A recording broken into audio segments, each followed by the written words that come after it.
el primer vuelo comercial entre Estados Unidos y Venezuela. Gracias a la agenda diplomática entre dos gobiernos que decidieron poner su mejor empeño en base al respeto, sentarse a dialogar y avanzar. Y hemos venido construyendo agendas de trabajo en el ámbito energético, en el ámbito de la minería. El día de hoy, Venezuela ha recuperado nuevamente su nivel de 1.200.000 barriles de producción. Y pido el aplauso porque ustedes saben bien que producto del bloqueo naval que tuvimos en diciembre y en enero, habíamos bajado producción.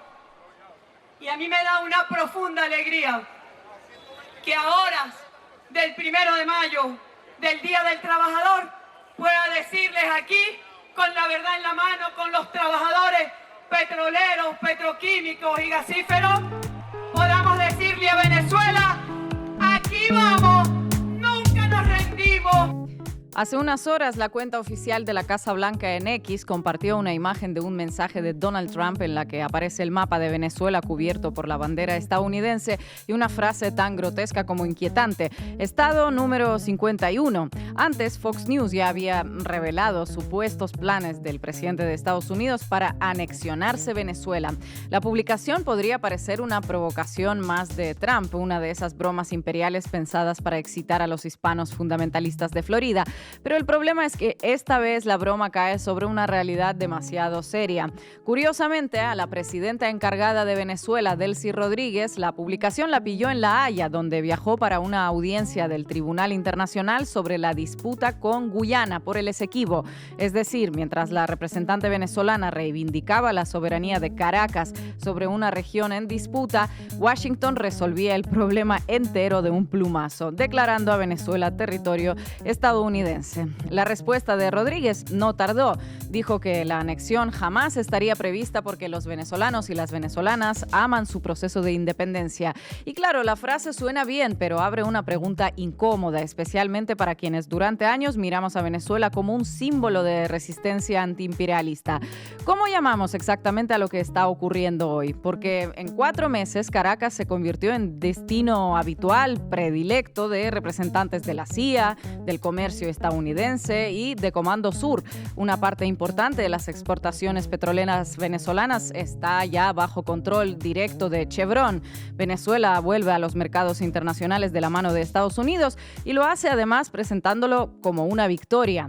Si esto lo hiciera la derecha venezolana, muchos lo llamarían entrega. Como lo hace lo que queda del chavismo, pareciera que seguimos necesitando explicaciones más creativas para no pronunciar la palabra. Algunos dirán que las élites venezolanas están acorraladas, que no tienen margen, que hacen lo que pueden para sobrevivir.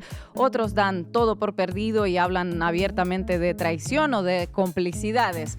Pero hay una certeza difícil de esquivar. Venezuela ya no está en condiciones de desafiar a Estados Unidos. Se subordina mientras pronuncia discursos sobre independencia, dignidad y soberanía. Washington ni siquiera necesita convocar un referéndum para convertir a Venezuela en su estado número 51. Lo que necesita hacer lo hace en silencio o con poco ruido y de vez en cuando lo acompaña con una publicación burlona en redes sociales porque sabe que no habrá consecuencias y si no hay consecuencias es porque tiene el control total.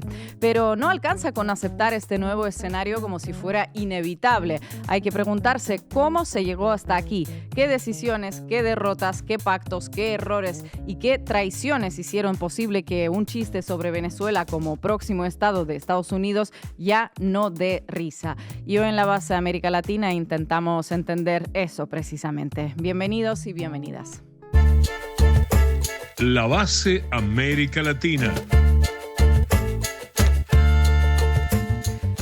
Venezuela, estado número 51, se burla Trump en redes sociales, se burla la Casa Blanca, Delcy Rodríguez dice que de ninguna manera. Marco Teruggi, ¿cómo ves tú la evolución de estos meses del rumbo político del país desde que Nicolás Maduro fue secuestrado?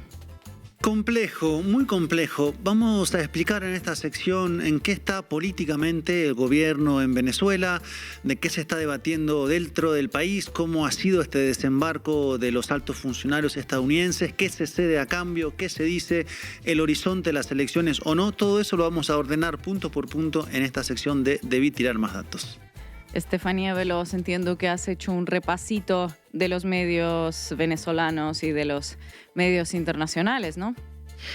Así es, Ina, vamos a ver qué es lo que se está diciendo de Venezuela, cómo se ha ido contando pues todo desde que Delcy Rodríguez es presidenta de facto y qué es lo que dicen también los medios venezolanos, como bien mencionabas hace un momento, pero también si mezclamos estos dos, cuál es la conclusión a la que más o menos podríamos llegar en este momento. Y hoy contaremos con el analista político, periodista, fundador de Opera Mundi desde Brasil, Breno Altman, gran amigo de la base América Latina. Vamos a arrancar ya, Juanma. Debí tirar más datos. Con Marco Teruggi. Pasaron 131 días desde aquella madrugada del 3 de enero en que cayeron bombas sobre Caracas y Nicolás Maduro junto a Cilia Flores fueron secuestrados por un comando de élite de los Estados Unidos. Menos de 4 meses, un tiempo que es tan breve como complejo para entender en su cabalidad debido a todo lo que ha estado pasando en estas semanas. Tan complejo que Venezuela parece estar en un limbo político, es decir, ni en un lugar ni en otro, donde las cosas cambian a gran velocidad, aunque no lo suficientemente rápido para una parte de la oposición venezolana y para los republicanos de la Florida en Estados Unidos que piden que se hagan elecciones ya mismo para desplazar al gobierno que quedó. Y demasiado rápido o en la dirección equivocada, en cambio, para una parte del chavismo que siente que quienes quedaron al frente del gobierno cambiaron el rumbo del país. Descontentos de un lado, descontentos del otro, en un contexto donde se han tomado muchas decisiones políticas y económicas desde aquel 3 de enero y donde, por si fuera poco, el presidente Donald Trump se encarga casi cada día de echar gasolina al fuego. ¿Vieron la última que hizo, no? Me imagino. Y es que es imposible no verla, lo dijimos en el editorial. Primero, el lunes dejó trascender a través del periodista John Roberts de Fox News que estaba considerando seriamente hacer de Venezuela el estado número 51. Ok, es decir, estaba considerando incorporar al país como un estado más de los Estados Unidos, lo que en realidad no era del todo nuevo porque ya lo había dicho en marzo, luego que Venezuela ganara el Mundial de Béisbol justamente ante Estados Unidos. Y si ya eso generó una oleada mediática inmediata, al día siguiente publicó un mapa donde se ve Venezuela pintado con la bandera de Estados Unidos y escrito arriba Estado 51. Básicamente una anexión de Venezuela o una forma de mostrar que el país se convirtió en una sucursal de Washington. Y bueno, en el medio, la presidenta encargada, Delcy Rodríguez, le contestó, escuchémosla. Eso no está previsto. Jamás estaría previsto, porque si algo tenemos los venezolanos y las venezolanas es que amamos nuestro proceso de independencia. Bueno, al presidente Trump, él sabe, hemos estado trabajando en una agenda diplomática de cooperación. Ese es el curso y ese es el camino. Venezuela ciertamente es el país que tiene las reservas más grandes de petróleo del planeta y una también de las más grandes de gas. El camino es la cooperación para el entendimiento entre los países.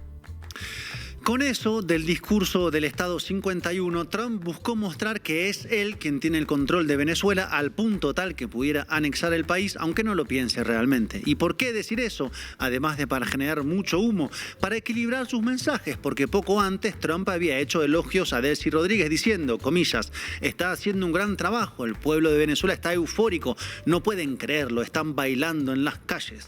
Y claro, los elogios a la presidenta encargada son mal recibidos entre los republicanos que quieren la salida ya del gobierno de Rodríguez. Entonces Trump alterna una de cal y otra de arena. De Great Delcy un día a Estado 51 al otro.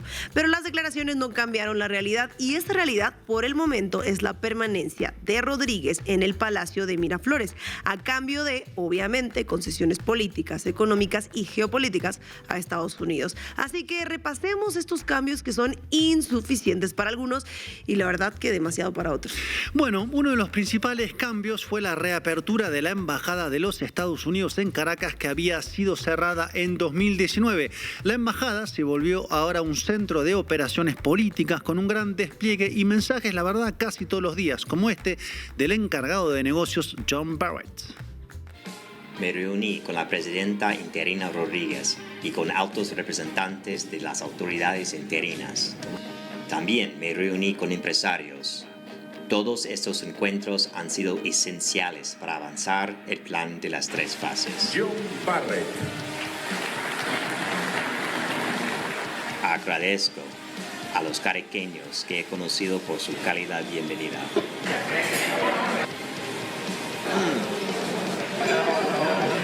Seguimos implementando las 3 fases, en especial la recuperación económica. Seguimos con Venezuela.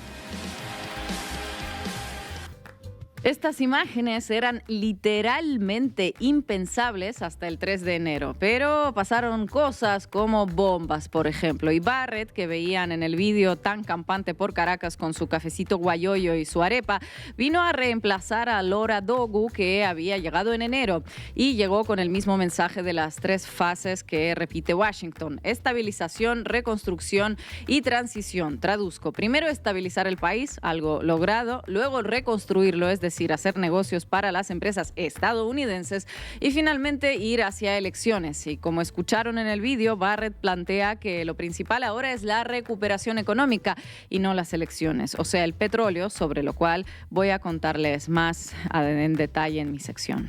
Claro, ese tema de la incertidumbre sobre las elecciones es el gran tema político en Venezuela, pero ya vamos a ir a eso. Antes, primero, enmarcar la llegada y despliegue de Barrett dentro del desfile realmente de funcionarios de alto nivel de los Estados Unidos que desembarcaron en Caracas desde el mes de enero. Voy a recapitular brevemente el listado. Estuvo John Ratcliffe, el jefe de la CIA, en enero, o sea, uno de los artífices del bombardeo y secuestro de Maduro. También Chris Wright, secretario de Energía, en el mes de febrero, para el tema central económico, que es el petróleo. En febrero, a su vez, estuvo el general Francis Donovan, jefe del mismísimo Comando Sur, o sea, el comando militar que cercó con barcos y grandes navíos a Venezuela desde agosto hasta enero, bombardeó las lanchas y de paso se robó cargamentos de petróleo venezolano. Seguimos a Estefanía, que la lista está bastante larga. También estuvo en Caracas Doug Berman, secretario de Interior de Estados Unidos, que fue el mes de marzo. Luego llegó el subsecretario de la Oficina de Hidrocarburos y Energía Geotérmica de Estados Unidos, Kyle Housebait, para dar seguimiento a los acuerdos petroleros. Un desfile, como dices, Marco, con alfombra roja en el Palacio de Miraflores en cada caso. Con el paso de las visitas ocurrieron varias cosas. Primero, claro, lo simbólico, que representa un desfiladero de altos funcionarios del gobierno que bombardeó Venezuela, porque es ni más ni menos que el vencedor yendo a obtener sus ganancias en el territorio que agredió, por lo que lógicamente no hay una relación de respeto mutuo, sino de poder y dominación. Segundo, que de las visitas salieron algunos resultados, y ya que Ina va a explicar a detalle los acuerdos petroleros en su sección, hablemos de otros acuerdos que se alcanzaron. Uno fue, por ejemplo, el regreso de los vuelos directos entre Estados Unidos y Venezuela luego de 7 años de ser suspendidos. Y claro, ¿de dónde vino el primer vuelo de American Airlines en dirección a Caracas? Desde Miami, obviamente, ¿dónde más va a venir? El regreso de los vuelos simbolizó algo clave que cada gobierno busca escenificar: una normalización de las relaciones entre los dos países, que visto de otra manera es en realidad el proceso de reconexión económica entre Venezuela y Estados Unidos, donde el primero cumple el rol que precisa el segundo, como en realidad fue durante décadas antes de la llegada de Hugo Chávez, donde Venezuela era un anexo de Estados Unidos económica, política y en gran medida culturalmente. También se avanzó, por ejemplo, en la retirada del uranio enriquecido que tenía Venezuela, un uranio que estaba ahí guardado desde 1991, una acción que fue llevada adelante por la Administración Nacional de Seguridad Nuclear del Departamento de Energía de los Estados Unidos, bajo demanda del secretario Wright cuando visitó Caracas en febrero, y los 13.5 kilos de uranio enriquecido transportados al sitio de Savannah River en Estados Unidos fueron para, cito, su procesamiento y reutilización en Estados Unidos. O sea, que Washington se quedó con el uranio enriquecido que era de Venezuela. También tuvo lugar un acuerdo entre Venezuela y el Fondo Monetario Internacional, paréntesis, dentro del FMI, y la voz cantante es la de Estados Unidos. Este acuerdo significa que el FMI reconoció al gobierno de Rodríguez como el gobierno venezolano y dejó de lado la suspensión de relaciones que venía desde el 2019, cuando el FMI había decidido reconocer al hoy olvidado Juan Guaidó. Por cierto, ¿Dónde está Juan Guaidó? ¿Quién En sabe? Miami. Miami, seguramente.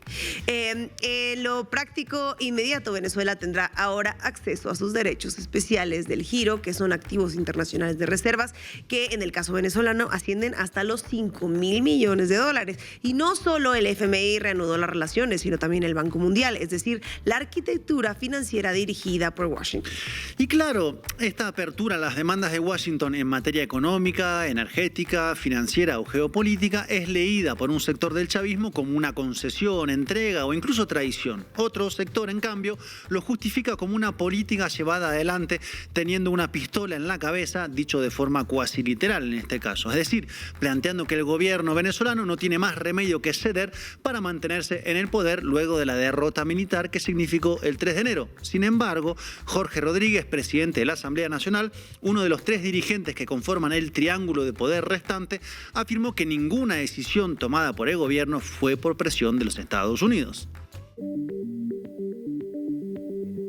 Y se lo digo con absoluto conocimiento porque el encargado del tema del diálogo político por parte del chavismo soy yo. Nada. Hasta ahora ni una sola vez nos han dicho tal día deben hacer esta cosa, tal otro día deben hacer esta otra cosa, de forma prístina. Ni una sola vez.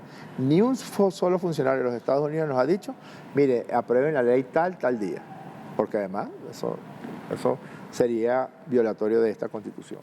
Y claro que puede haber sugerencias, y las ha habido, y nosotros no tenemos ningún tipo de complejo, no solamente de los estadounidenses o de las empresas estadounidenses.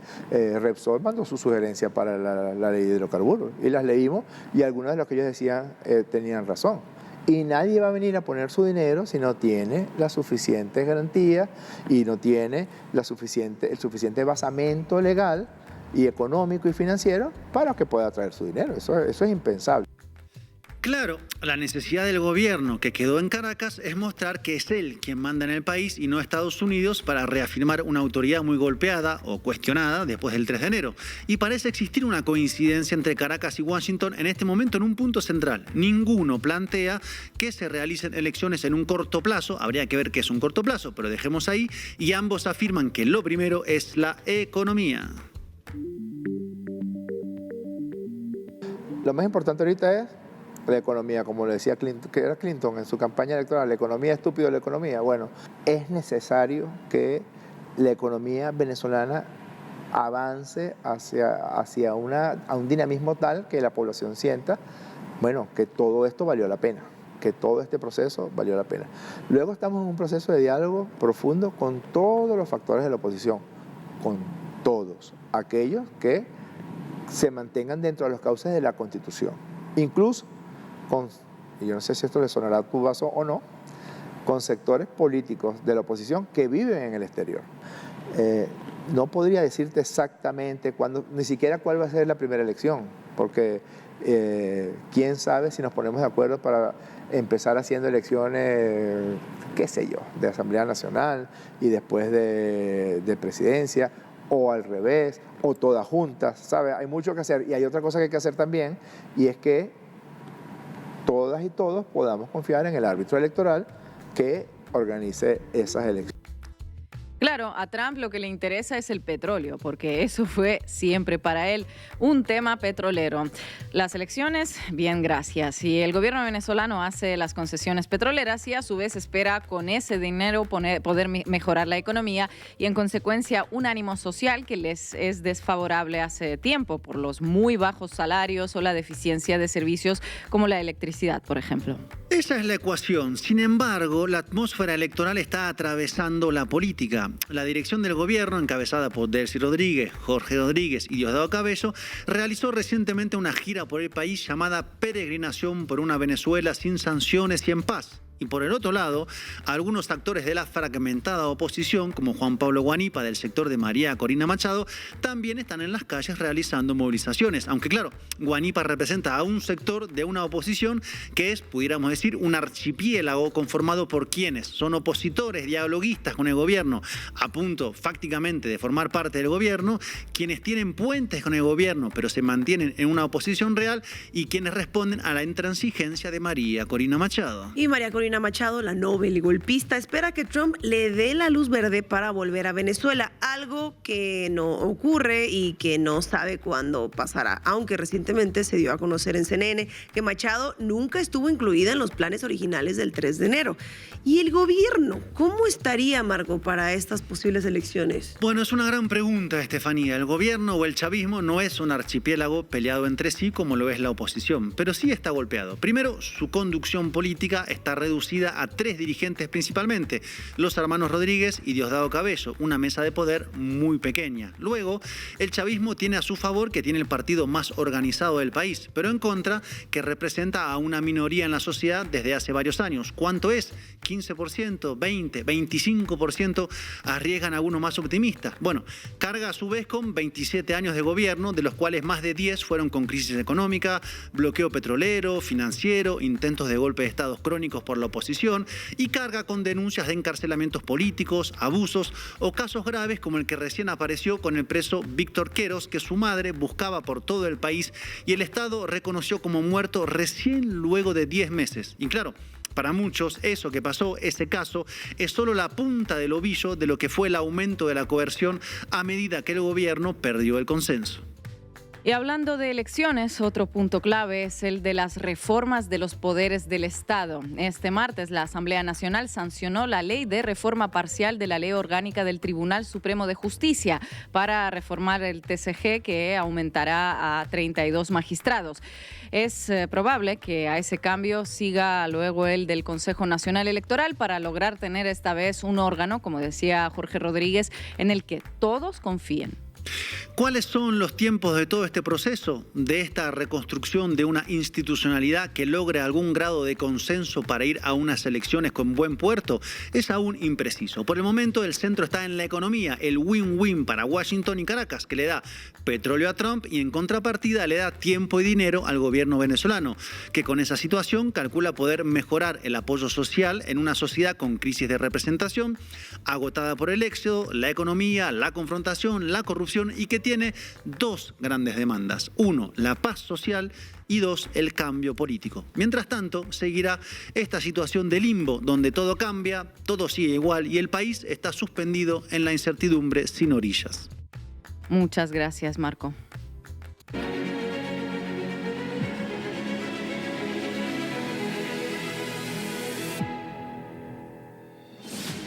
Hay momentos que ponen a prueba el temple de una nación y su gente. Hoy, bajo la guía serena y firme de la presidenta Delcy Rodríguez, podemos decir con orgullo, somos Unión Nacional. Transformamos el momento crítico en una oportunidad para la reconciliación profunda. Elegimos la paz como único lenguaje posible. 100 días de gestión, que son el puente de oro entre el desafío y la estabilidad. Esa misma fortaleza se refleja más allá de nuestra frontera. Diplomacia con respeto y dignidad y el vigor renovado de nuestra industria de hidrocarburos no son solo logros económicos, son la prueba de que Venezuela es dueña de su destino. Acuerdos que blindan la seguridad social y aseguran que la riqueza del subsuelo se transforme en bienestar real para cada hogar. Caminar junto al pueblo y escuchar sus voces. 100 días de esperanza. Un Estado que abraza, que dialoga y garantiza la libertad de construir una tierra próspera.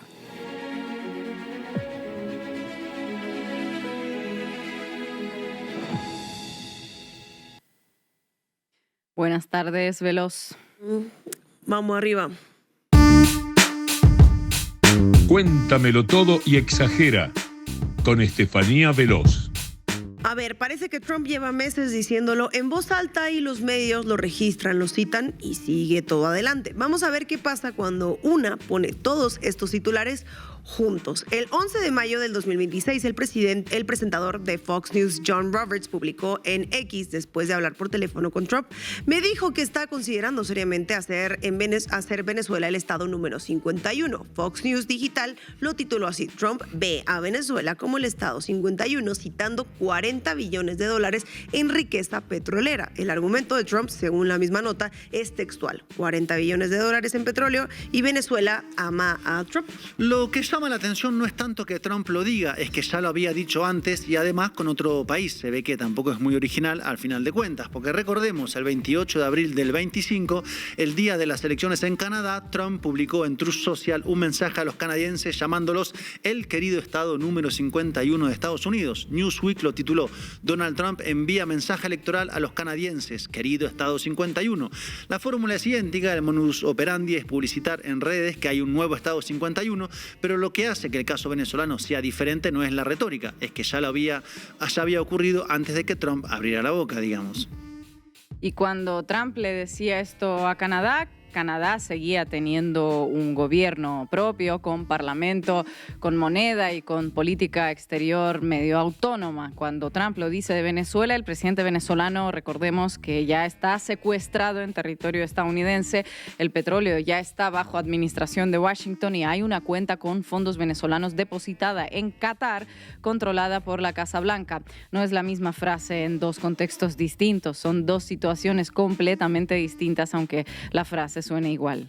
El Wall Street Journal lo documentó el 7 de enero del 2026. Trump y sus asesores planeaban controlar la industria petrolera venezolana durante muchos años y llevar el precio del barril a $50. El vicepresidente J.D. Vance lo dijo con la claridad de quien no siente que lo que está haciendo necesita ningún eufemismo.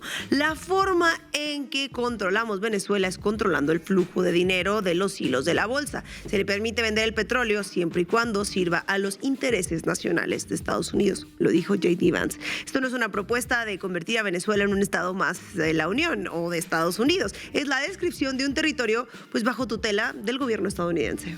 El Washington Post lo confirmó el mismo día con un dato que merece leerse despacio. La nota dice: el secretario de Energía Chris Wright anunció el miércoles que la administración Trump tomará el control de todos los flujos existentes de petróleo de Venezuela en el futuro previsible. El secretario de Energía de Estados Unidos anunciando el control de los flujos petroleros de otro país soberano.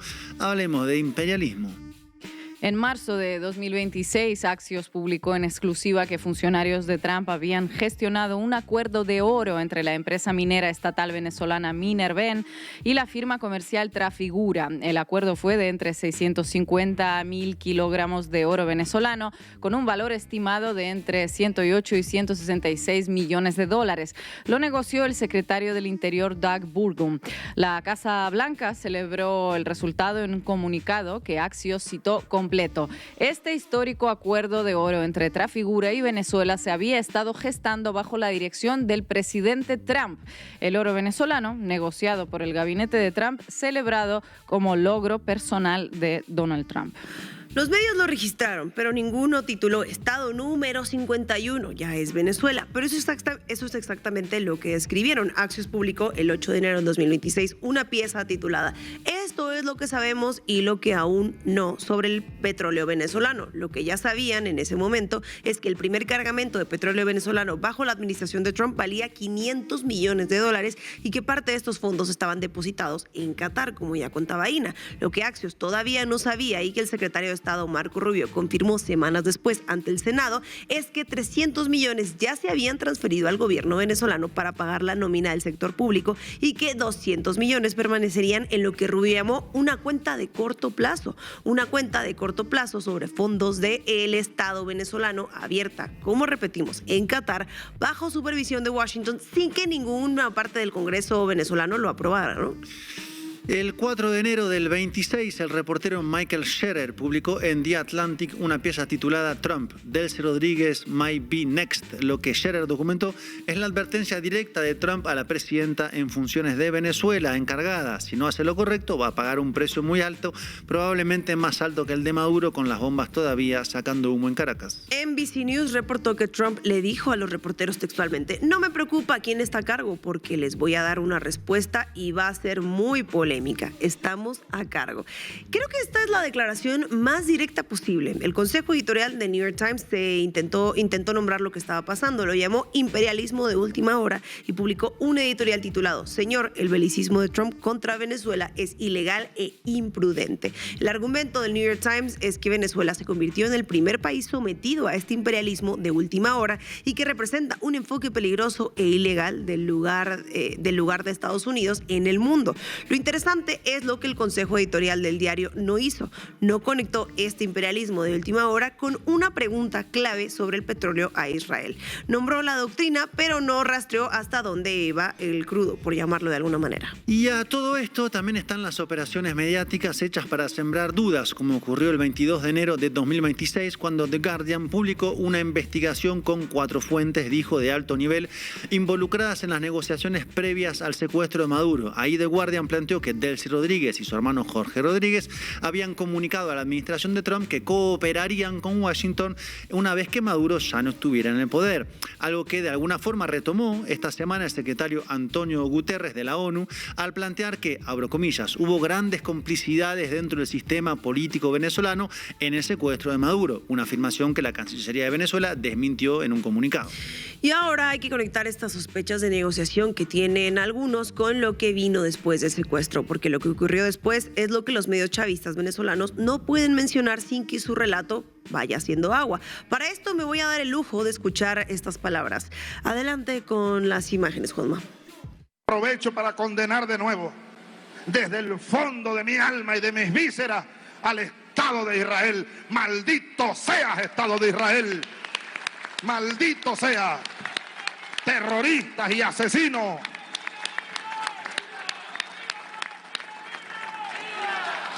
Y viva el pueblo palestino. Pueblo heroico, pueblo bueno. Hace 16 años, el 2 de junio del 2010, 2 días después del asalto israelí a la Flotilla de la Libertad, Hugo Chávez pronunció en Las Industrias Diana Carabobo uno de los discursos más citados de su presidencia, como escuchamos ahora. Dijo textualmente: maldito seas, Estado de Israel, maldito seas, terroristas y asesinas, y viva el pueblo palestino. Dijo eso.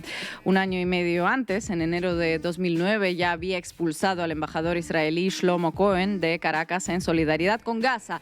Esa es la posición histórica del chavismo frente a Israel. Una ruptura diplomática, expulsión de embajadores y condena pública desde un estadio lleno. El 10 de febrero del 2026, 16 años después de este discurso, Bloomberg publicó: el petróleo venezolano se envía a Israel por primera vez en años. El texto dice que los traders están enviando crudo venezolano a Israel por primera vez desde que Maduro fue secuestrado en enero. Aproximadamente 200,000 barriles con destino a la refinería Bazán en Haifa. El gobierno de Delcy Rodríguez respondió por voz del ministro de Información, Miguel Pérez Pirela, con una sola palabra: en X. Fake, pero Bloomberg tenía los datos de rastreo de la firma Kepler y el Jerusalem Post, el Middle East Eye y el Middle East Forum publicaron exactamente lo mismo con sus propias fuentes dentro de la industria petrolera.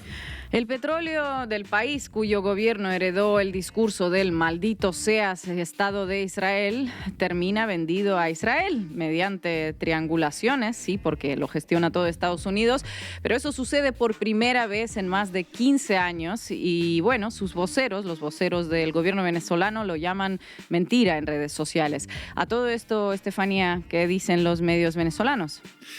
Bueno, no soy Estefanía, pero contesto. Venezolana de Televisión cubrió el secuestro de Maduro el 3 y 4 de enero de 2026 con una línea editorial, diríamos, uniforme. Un titular del 4 de enero puso: Poder Electoral condena ataque vil de Estados Unidos que provocó víctimas y secuestro del presidente. Otro el mismo día, con declaraciones del entonces ministro de Defensa Vladimir Padrino López, ahora al frente de Agricultura, activado todo el apresto operacional en defensa de la soberanía nacional. El lenguaje de BTV, del discurso oficial de esos días, fue el de una nación alistándose ante una agresión extranjera a la soberanía nacional. Últimas noticias, el diario con una línea editorial favorable al gobierno publicó una nota titulada Nuevas acciones para pedir libertad de Maduro. La nota documenta movilizaciones internacionales bajo las consignas manos fuera de Venezuela y fuera yanquis. La embajadora venezolana en México, Stella Lugo, declaró para esa nota también: articulamos esfuerzos desde lo diplomático, jurídico, político y social para lograr la liberación de nuestro presidente Maduro y su esposa, diputada Cilia Flores. Cierran comillas. O sea que la campaña existe, la movilización existe, lo que no se aclara es de qué manera, mientras se pide la libertad de Maduro, el crudo venezolano, por ejemplo, termina en Israel, o cómo es que se firman acuerdos de oro contra figura negociados por el gabinete de Trump. El Correo del Orinoco, diario oficial del Estado venezolano, tituló Presidente Nicolás Maduro se declara inocente ante el Tribunal de Estados Unidos. La nota cubre la audiencia de Maduro con un tono de una crónica de resistencia política. El Correo del Orinoco dice que Maduro es el presidente legítimo secuestrado, que Sheinbaum, porque la menciona, es la aliada de la dignidad latinoamericana y Delcy es la continuidad del proyecto bolivariano. Nadie en ese diario le ha preguntado a Delcy, la nueva presidenta, qué pasó con el discurso de Chávez sobre Israel. Nadie le ha preguntado qué son esos barriles que Bloomberg rastreó hasta Haifa. ¿Qué ha pasado con el cambio en la geopolítica últimamente? Eso no se ha preguntado, creo, y debería. El 12 de mayo de 2026, un día después de que Trump anunciara que considera seriamente hacer de Venezuela el estado número 51, Delcy Rodríguez respondió desde La Haya ante la Corte Internacional de Justicia: continuaremos defendiendo nuestra integridad, nuestra soberanía, nuestra independencia, nuestra historia. Venezuela no es una colonia, sino un país libre. Así nació y así debe ser. CNN lo tituló así: Delcy rechaza públicamente la propuesta del estado número 51. El discurso de la soberanía y la práctica del acuerdo, digamos, de facto, conviven en el mismo gobierno. Cada titular de BTV, de Últimas Noticias, es verificable, pero hay omisiones, claro, omisiones claves. Es cuanto menos extraño seguir titulando manos fuera de Venezuela cuando los que meten esas manos luego se las estrechan alegremente a la presidenta encargada. La verdad es que si una lee todo esto junto puede llegar a dos conclusiones y las dos son bastante incómodas. La primera, que Venezuela ya es en los hechos un territorio bajo el control de Washington, con petróleo administrado desde afuera, fondos depositados en cuentas que nadie en Caracas abrió y una jefa de Estado que llegó al cargo después de negociar con el gobierno que secuestró a su predecesor. La segunda conclusión es quizá más inquietante todavía, que ya no hace falta ser el Estado número 51 para que Washington tenga el control. Si el petróleo lo administran ellos, si el oro lo negocian ellos, y las cuentas que abren los abren ellos, y si los cargamentos llegan a donde ellos deciden, el número 51 es solo un chiste que Trump contó en Truth Social. El control ya existe, el nombre es lo de menos. Muchas gracias, Estefanía. El grupo energético italiano Eni reanudó la compra de crudo venezolano el pasado mes de abril como pago por el gas producido en el país. La empresa multinacional detalló que esta medida le permitirá al gobierno venezolano pagar cuentas atrasadas. Afirmó que la reapertura del transporte de cargamentos de petróleo se produce en un momento en que las sanciones norteamericanas que pesan sobre Caracas se han ido suavizando desde enero mediante una serie de licencias generales emitidas por la Oficina de Control de Activos Extranjeros del Departamento del Tesoro de Estados Unidos. El cambio en el marco regulatorio permite a Eni continuar operando en Venezuela y a mediano plazo evaluar un posible fortalecimiento de sus actividades, según indicó. A buena entendedora, con Ina Afinogénova. Cuando Donald Trump ordenó atacar a Venezuela, tenía una sola cosa en la cabeza: el petróleo de ellos es en realidad mío. La misma obsesión que comparten todas las administraciones gringas por controlar el petróleo que no les pertenece. Veamos entonces qué está ocurriendo con el petróleo desde que Nicolás Maduro fue secuestrado el 3 de enero pasado. Desde el gobierno venezolano, encabezado por Delcy Rodríguez, se empezaron a modificar los marcos normativos para favorecer la llegada de empresas transnacionales. La moneda de cambio ofrecida por Estados Unidos es un relajamiento, por ahora selectivo, de las sanciones que pesan sobre el país. Para la economía venezolana, la flexibilización es una bocanada de aire fresco luego de muchos años donde las sanciones se fueron acumulando y endureciendo. Pero por otro lado, tenemos que preguntarnos si el aire fresco no es en realidad aire envenenado. El rumbo tomado por el gobierno venezolano compromete la soberanía futura del país, no es una amenaza a los logros alcanzados por la revolución bolivariana. Y el mensaje que surge desde el gobierno de Delcy Rodríguez, ¿clarifica y fortalece o confunde y debilita al bloque bolivariano? La medida más importante tomada por el gobierno de Delcy Rodríguez fue la modificación a la ley de hidrocarburos realizada a fines de enero. El nuevo marco legal generó una apertura parcial del sector hidrocarburífero para impulsar la llegada de inversiones extranjeras por parte de las petroleras transnacionales. El nuevo marco reduce impuestos y regalías, permite un mayor control operativo por parte de empresas extranjeras y flexibiliza el requisito de que PDVSA retenga la mayoría accionaria en iniciativas conjuntas. Además, permite la firma de contratos directos entre PDVSA y empresas privadas sin necesidad de crear empresas mixtas. En paralelo, comenzó una auditoría sobre 26 contratos que fueron firmados entre PDVSA y empresas extranjeras durante los 2 últimos años del gobierno de Nicolás Maduro. Y el gran ganador de la nueva política petrolera impuesta por Estados Unidos en Venezuela, como dijimos al principio del programa, es Chevron. Su ventaja es que durante todos los años de escalada de sanciones nunca se fue del país y siempre dejó un pie adentro. Actualmente firmó nuevos acuerdos con PDVSA. Uno de ellos aumenta la participación de Chevron en el proyecto Petroindependencia desde el 35% que tenía hasta el 49%, casi la mitad. Además, amplía otros proyectos sumando nuevos bloques de explotación. Las asociaciones conjuntas entre PDVSA y Chevron explican el 25% de la producción de crudo y los planes de la empresa es duplicarla en los próximos 2 años. Otra empresa que se está beneficiando con el corolario Trump a la doctrina Monroe es la italiana Eni, que firmó acuerdos para explotar el crudo extrapesado de la faja del Orinoco. También está interesada en desarrollar explotaciones gasíferas offshore. Ese interés lo comparte con la británica British Petroleum, que tiene operaciones en la vecina Trinidad y Tobago. La caída de la producción de gas natural licuado de Qatar, debido a la guerra contra Irán, impulsó a las empresas transnacionales a buscar alternativas para la licuefacción. Las 3 principales reservas de gas son Rusia, Irán y Qatar. Con los 2 primeros países sancionados y resentida la capacidad productiva de Qatar, el mercado mundial de gas licuado se encuentra en tensión. En esta reconfiguración de la geopolítica del petróleo y el gas, el papel que Estados Unidos asigna a Venezuela es clave. Caracas debe bombear tantos hidrocarburos como pueda para balancear los incrementos de precios que provocan las guerras de Estados Unidos. En esta perspectiva, Venezuela se convierte en un instrumento para debilitar a la OPEP y a todos los países productores. ¿Qué busca British Petroleum en Venezuela? Desarrollar nuevos campos de gas para complementar la producción que tiene en Trinidad y Tobago y aumentar los saldos exportables. En la lista de las empresas beneficiadas también aparece la española Repsol. Su producción actual en el país es de 45,000 barriles diarios, pero en las últimas semanas firmó nuevos contratos con los que prevé triplicar ese número hasta alcanzar los 135,000 barriles diarios. Las empresas que primero se beneficiaron con el ataque militar sobre Caracas fueron Trafigura, como ya dijimos, y Vitol. No son productoras de petróleo, sino traders de commodities. Trafigura es la principal comercializadora de metales del mundo.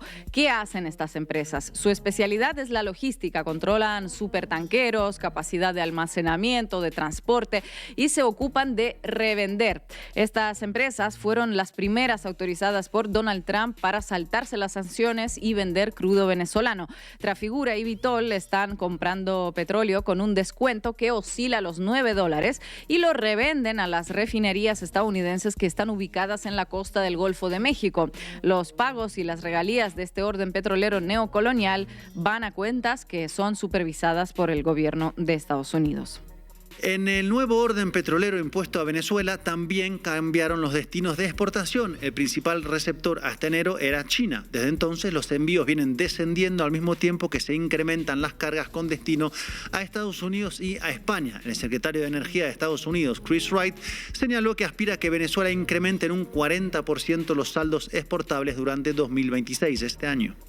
Ya lo dijimos y lo repetimos porque es lo central. En la nueva geopolítica del petróleo y el gas, Venezuela es un instrumento que Estados Unidos quiere usar para regular el precio mundial de la energía en función de sus intereses.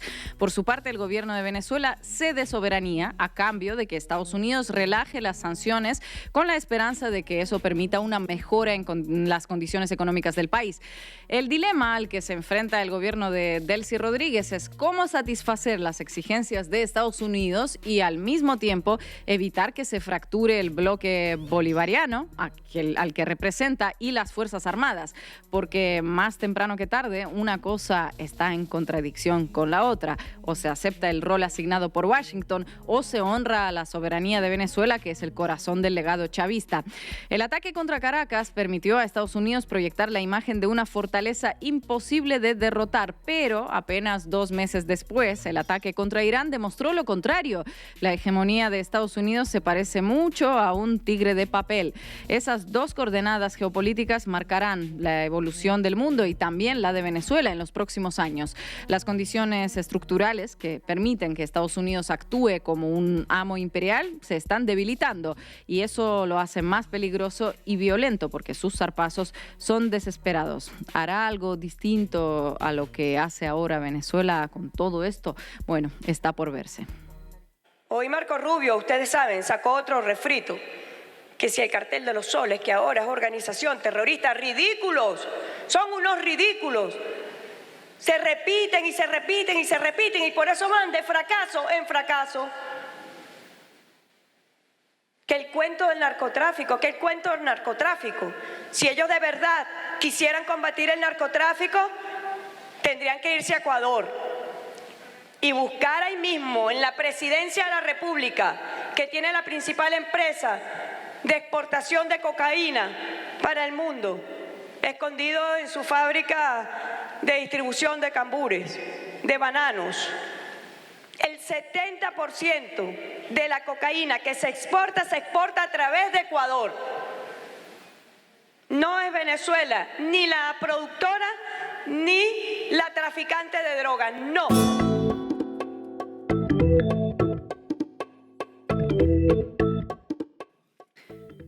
Ay, ay, ay, las malditas hemerotecas. Y hoy nos acompaña el analista político, periodista, fundador de Opera Mundi desde Brasil, Breno Hartmann. Breno, muchísimas gracias nuevamente por estar en La Base América Latina. Bienvenido.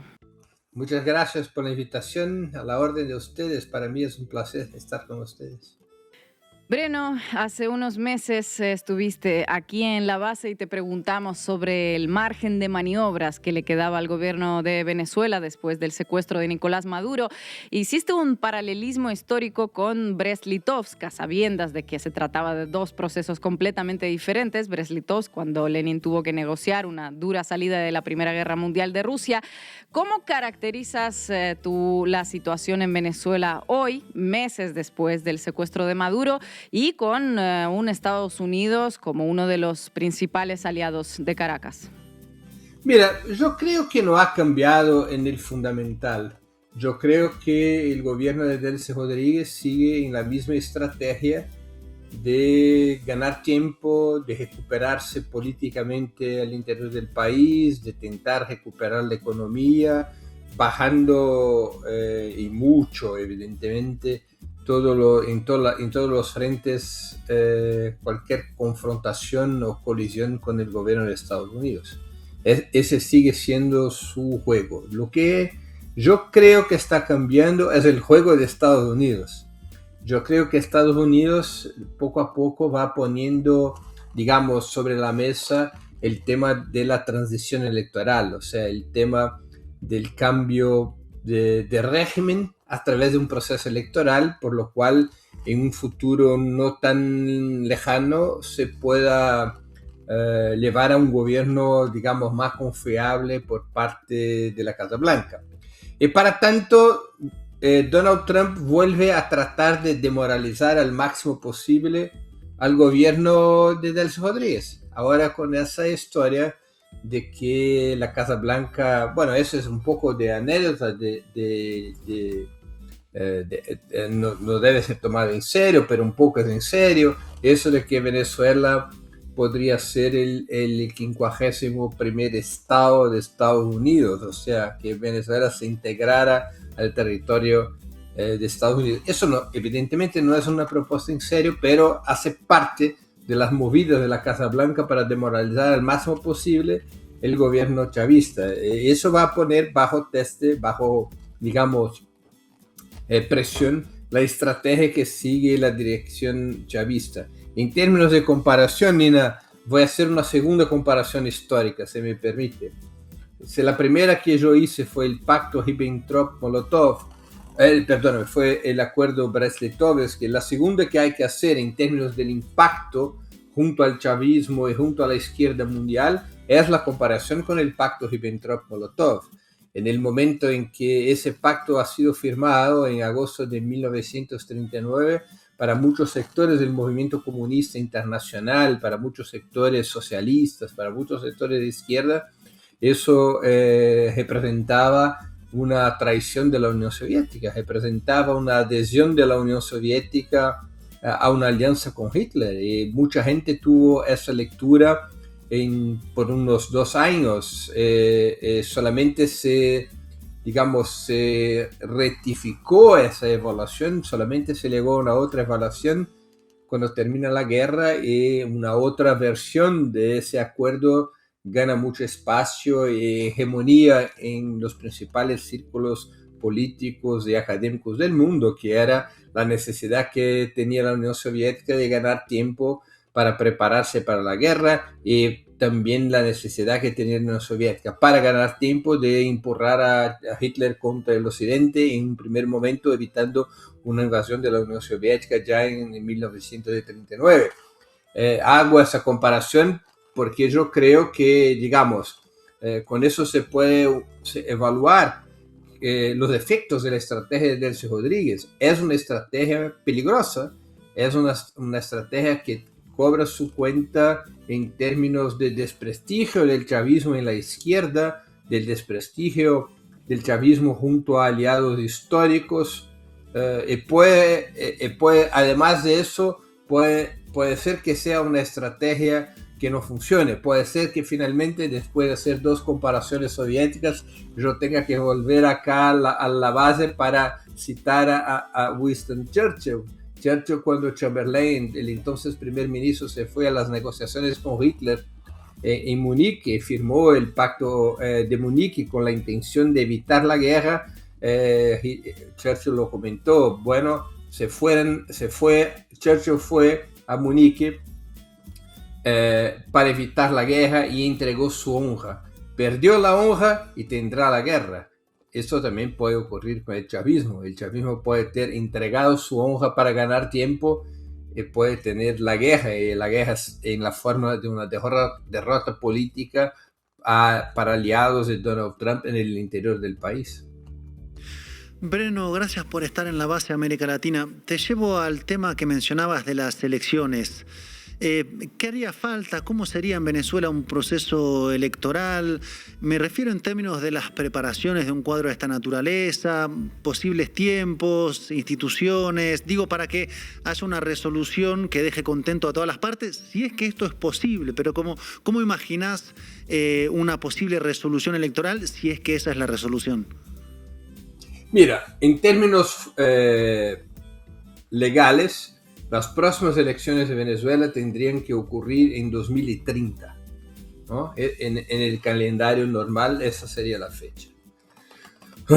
Yo creo que hay una pulseada en ese momento ya empieza a haber una pulseada en ese momento entre el chavismo y sectores de la derecha que negocian con el chavismo, y creo que vamos a tener una situación también de tensión entre Estados Unidos y el chavismo sobre la fecha de estas elecciones. El chavismo desea mantenerla para 2030, para tener lo máximo de tiempo posible, pero seguro que ese no es el calendario ni siquiera de las fuerzas de la derecha democrática del país. Alguna anticipación va a ocurrir, yo estoy seguro que va a ocurrir alguna anticipación. Yo creo que Donald Trump desea que esa anticipación represente hacer las elecciones antes de las próximas de la próxima carrera presidencial en Estados Unidos. La próxima carrera presidencial en Estados Unidos es en noviembre de 2028. Yo creo que Estados Unidos van a presionar para que las elecciones vengan a ocurrir en el primer semestre del próximo año, 2027. Y yo creo que el chavismo va a tratar de hacer con que esas elecciones ocurran de 6 meses a un año después de eso, que ocurre en 2028. Yo creo que ese es el ajedrez del proceso electoral. Pero el chavismo pone como una condición fundamental para anticipar las elecciones, o quizás como dos condiciones que el chavismo puede poner para anticipar las elecciones, sería una, que la interrupción de todas las sanciones contra Venezuela, que es algo que yo pienso que Nicolás Maduro debería tener proponido en los famosos acuerdos de Barbados. Yo creo que ha sido un error del parte del gobierno de Nicolás Maduro aceptar hacer elecciones con un país bajo sanciones tan brutales como las sanciones que en el entonces electoral de 2024 el país estaba sometido. Yo creo que un punto es eso, que se levanten todas las sanciones contra Venezuela. Y el otro punto de las negociaciones es que la anticipación electoral involucre un acuerdo para la liberación del presidente Nicolás Maduro. No para volver a Venezuela, pero quizás para deportarlo a un tercer país, pero tratando de resolver el tema de su prisión. Breno, un gustazo saludarte. Yo te quiero preguntar algo que se ha conversado en el sector de la izquierda más dura, por así decirlo. Trump publicó recientemente que Venezuela es el Estado 51, o puso una imagen, como seguramente viste en redes sociales, y hay parte de este sector que te mencionaba que piensa que de facto esto es así, porque si vemos las decisiones que se han ido tomando en los últimos meses, parece que Estados Unidos dice hacia dónde se lleva el petróleo, dónde se guarda el dinero, dónde va el dinero del oro que se compra. ¿Tú crees que esto es así? ¿Es Estados Unidos quien en este momento está tomando las decisiones de lo que pasa en Venezuela? Mira, no totalmente, pero parcialmente sí. En términos generales, lo que ocurre es que el acuerdo de la venta de petróleo que se opera en ese momento tiene muchos condicionantes. Por ejemplo, Venezuela vende el petróleo a Estados Unidos, es solamente a Estados Unidos. Venezuela recibe por ese petróleo, pero no recibe de forma libre. Una parte de ese petróleo, Venezuela, de la receta de ese petróleo, Venezuela tiene que utilizar para comprar mercancías y servicios de Estados Unidos, obligatoriamente. Otra parte está bajo un presupuesto que Venezuela tiene que presentar a una comisión establecida por el Departamento de Tesoro para recibir plata y poner plata en los temas que tengan el visto bueno del Departamento de Tesoro, que es quien controla las sanciones contra Venezuela. Y hay una parte libre de la venta de petróleo, que es una parte, digamos, que no está exactamente bajo control estricto de Estados Unidos, pero es una gestión o una administración tutelada de las ventas petroleras de Venezuela. Seguro que en gran parte es así. Eso nos representa un control sobre todo lo que hace el Estado venezolano. Pero en términos de venta petrolera, ese es el acuerdo. Sí, hay un cuarto punto en ese acuerdo que yo acá no puedo olvidarme, que es, hay una parte de la venta petrolera que es destinado a pagar deudas con las compañías petroleras estadounidenses que están operando en Venezuela, ¿no?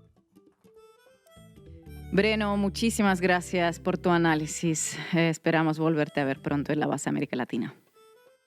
Muchas gracias por la invitación, siempre a la orden de ustedes. Buena suerte. Y llegamos al final del programa. No se olviden de suscribirse a nuestras cuentas en redes sociales, La Base América Latina en YouTube. Vamos a sumar seguidores. Queremos 1 millón de suscriptores. La Base América Latina en Instagram. También tenemos una cuenta recién creada. Vayan sumándose allí también. La Base América Latina en Facebook, en TikTok, en cualquier red social que sigan. Ahí estaremos. Y también pueden hacerse socias y socios de Canal Red escaneando el QR que ven en pantalla. Es muy importante para nosotros que apoyen nuestro periodismo con lo que puedan. Y también les dejamos otro QR que les va a llevar directamente a nuestra playlist en Spotify. Y nos vamos a ver aquí mañana, como siempre, a las 7 horas chilanga. Así que nos vemos pronto.